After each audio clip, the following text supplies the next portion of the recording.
Welcome to the Wired to Hunt Foundations podcast, your guide to the fundamentals of better deer hunting. Presented by First Light, creating proven, versatile hunting apparel for the stand, saddle, or blind. First Light. Go farther, stay longer. And now, your host, Tony Peterson. Hey everybody, welcome to the Wired to Hunt Foundations podcast, which is brought to you by First Light. I'm your host, Tony Peterson, and today's episode is all about water access and why it can be a whitetail hunter's best friend.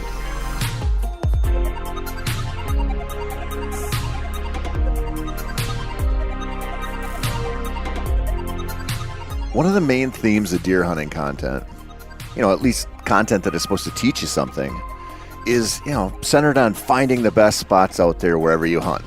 If you can't find the ridges, benches, swamps, crossings, or whatever that bucks are most likely to use, you're in trouble. The truth is, finding good spots kind of isn't that hard sometimes. Whitetails don't leave as much sign as a herd of elk, but deer do leave plenty of breadcrumbs out there for us to follow. Where those clues lead are the good spots. But a spot is really only good if you can get there relatively undetected and get out without making too big of an impression on the local deer. That's what this episode is all about, because it's something you can figure out right now.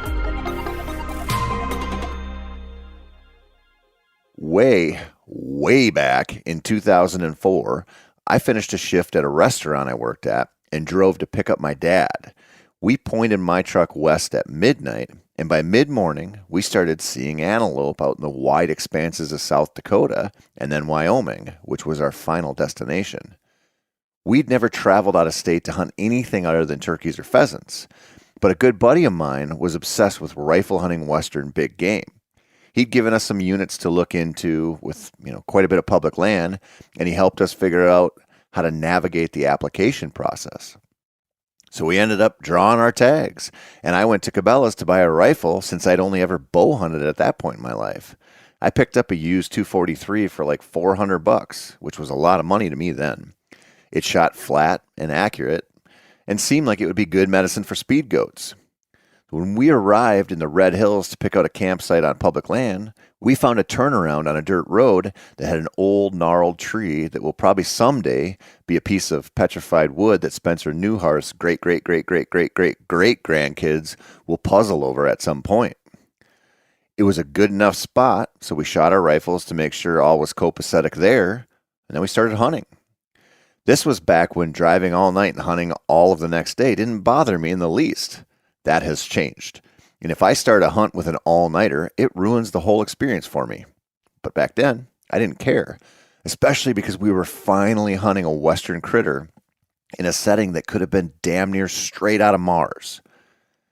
So we climbed a weathered plateau for a better view of that flat country around us and glassed up a whole lot of rocks and dust, and way off in the distance, a herd of elk that looked totally out of place.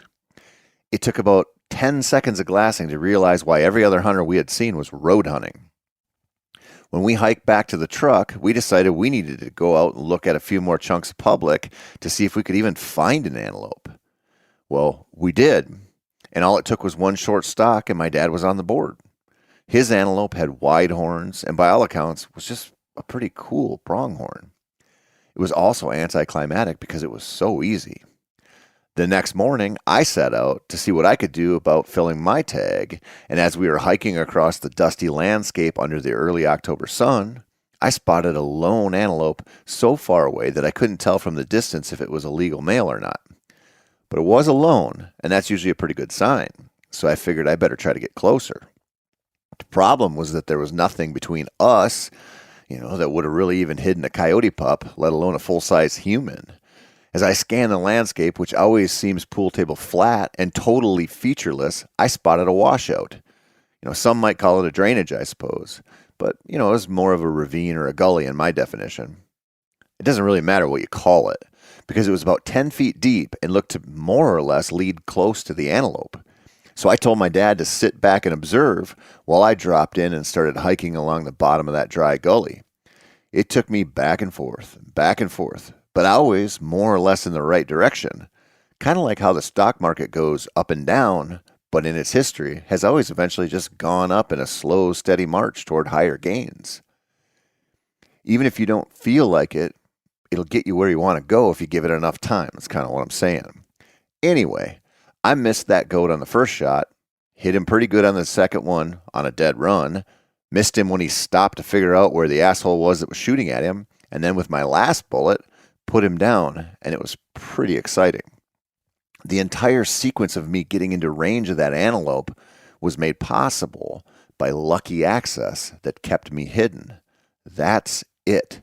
And it's something that is all over out there in the whitetail world if you know how to use it.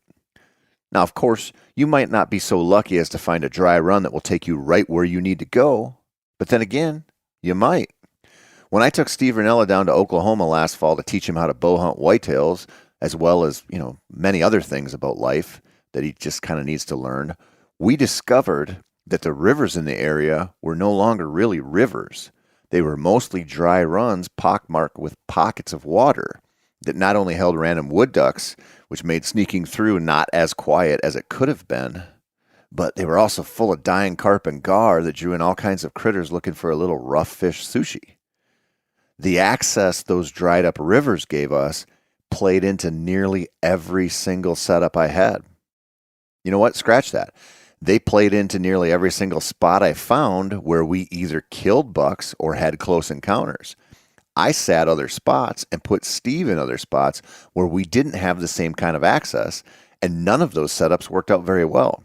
The spots I found that had a mix of acorns and persimmons, but were also featured some kind of sneaky ravine type access or dry river access, produced all the deer for us.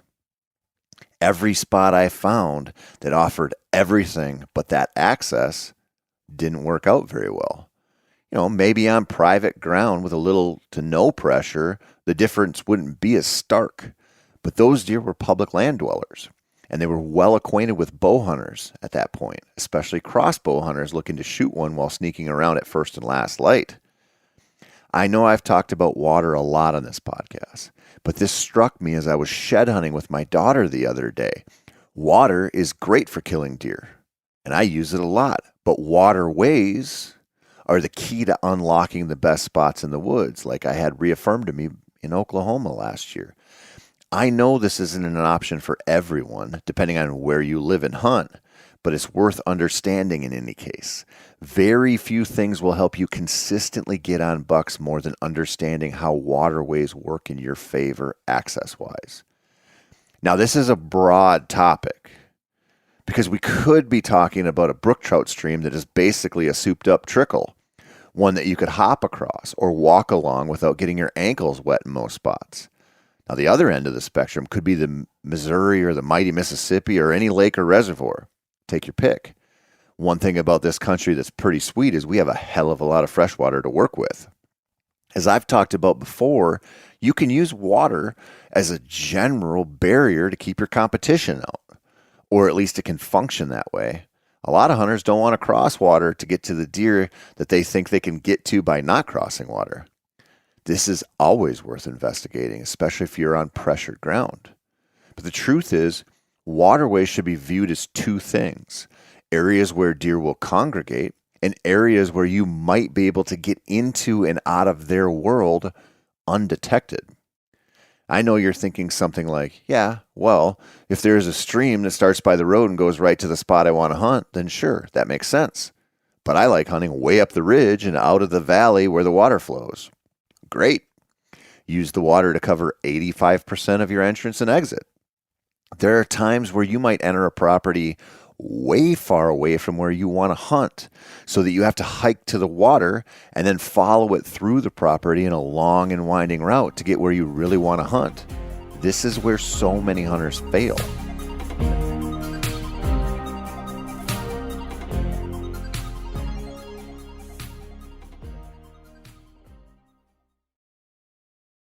It's easier to just go from point A to B. That's what your competition is going to do. But if that means you park and walk through an area that will spook the deer, is it worth the shortcut? I find this type of access a lot in the Midwest, where I know I can park on the far end of a section and drop into a creek bed. Now, it might take me 45 minutes to get where I want to go when I could have taken a direct route and cut it down to 10, but I don't care about that. I want to get to where I want to go without the deer knowing, and that's always worth a longer walk. You obviously might get some noise from the moving water to cover your own noise, and your scent is going to be low and not likely to blow across the bedding areas as well. You might get nice sand to walk across, or you might have to slowly wade the water. The key is to understand where waterway will allow you to go and what it'll allow you to do. And then, you need to figure out how to execute on that plan. You can figure a lot of this stuff out now in the late winter and early spring, and you should. But what if the water isn't walkable or wadeable? What if it's too deep for you to safely cross or to hike through in the dark on your way to a morning setup? There's other options. You've all seen the photos of someone with a big buck laying in the bottom of a canoe or a caped out deer strapped to the front of a kayak. A portable watercraft in some ways is a pain in the ass, but the trade-off is that you can hunt where almost no one will hunt. If you like shooting big bucks, that's important. I'm currently obsessed with an Old Town kayak I got a couple years ago that is built for sportsmen. Look, that's a shameless plug, but it's a great product, so I don't care. It's built to help you catch fish, obviously, but also just allow for easy access to a whole world of hunting ground that is not easy to access for most folks. Instead of walking through the water or along the bank to get somewhere, it's like hunting on easy mode. It's also really quiet if you're careful. I find myself looking for public land on onX that shows quality river access because having that kayak means it's always an option. Instead of parking where everyone parks and walking in the same way that everyone walks in, a kayak or a canoe allows you to slip in from a totally unexpected route. That element of surprise will work in your favor when it comes to whitetails and turkeys, and in some situations, western game or whatever else. Now, both types of watercraft allow you to cross bigger water too, but you better pay attention to the conditions and take your safety seriously. I spent way too much time in my youth toying with drowning while paddling canoes around to take that for granted now. Tip a canoe in icy water, and you just get a good appreciation for how quickly a quiet paddle can turn into something else. But if the conditions are right and you have the means, paddling your way into deer is a really, really good option. So is just being able to paddle in the first place. If you have a canoe or a kayak, it'll change your style of scouting. It changes how you look at satellite imagery because you don't need to write off bodies of water. They become a part of the process. Instead of going around or not being able to get to certain places, you can go straight to them. No, you can also do this with bigger boats and a little, 2 or 4 stroke horsepower. Obviously, the required watercraft is commensurate to the size of the water. You're not going to take a stand-up paddleboard across a 3-mile wide stretch of the mighty Mississippi in the dark to bow hunt an island during a cold front in November.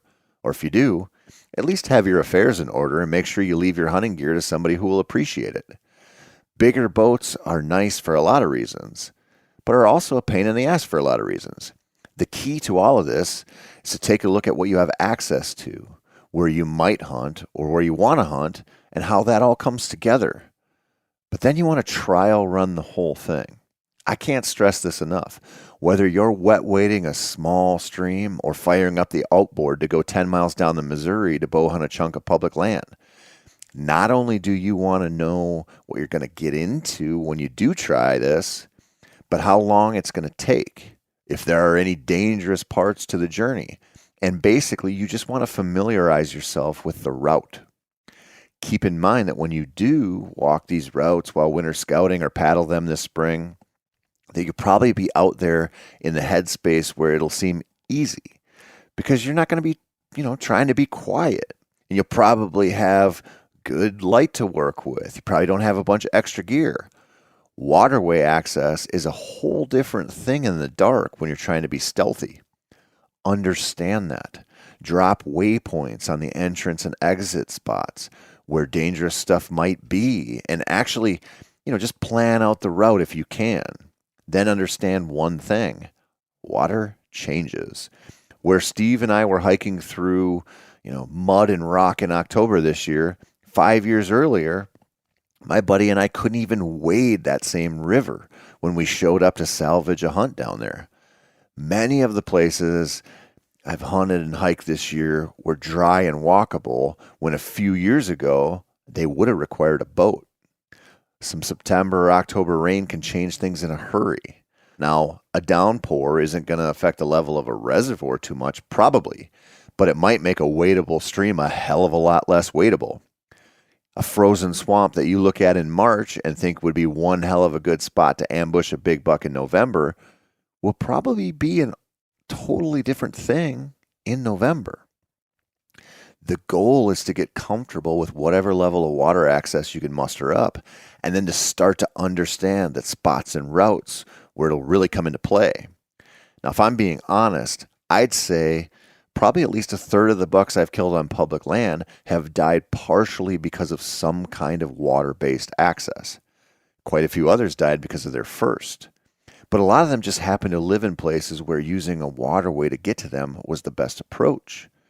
This is partially because it's a good method, and partially because a lot of public lands tend to have a lot of water, because if it was dry, it would be farmed. For this reason alone, if you tend to hunt public land, this should be something you at least think about. It'll come into play in so many scenarios, from Canada on down to the southern states where there's no shortage of H2O out there where the deer live. If this at all sounds like something that would or could affect your hunting strategy this fall, get on onX now. Get out there in the next few weeks and start to look at the ground, figure this stuff out. The goal of winter scouting is always to find the best spots to set up in, but those mean nothing if you don't have a good way to get to them. Access is as important as finding a banging staging area or a generational buck bed tucked, into the bluffside bench or a high spot in the cattail slough. So go channel your inner duckling, my friends, and get your feet wet. And come back next week, because I'm going to talk about how the best hunters out there often have a few traits more closely associated with goblins. That's it. I'm Tony Peterson. This has been the Wired to Hunt Foundations podcast, which is brought to you by First Light. As always, I just want to thank you so much for your support. Whether that's listening to this podcast, checking out a few articles that we've written, watching series, checking out somebody else's podcast, whatever. Your support means the world to us. We really, really appreciate it here at MeatEater. If you want some more whitetail content, you know where to find it. Head on over to themeateater.com and you will have more than enough stuff to distract you until it's time to hunt some turkeys.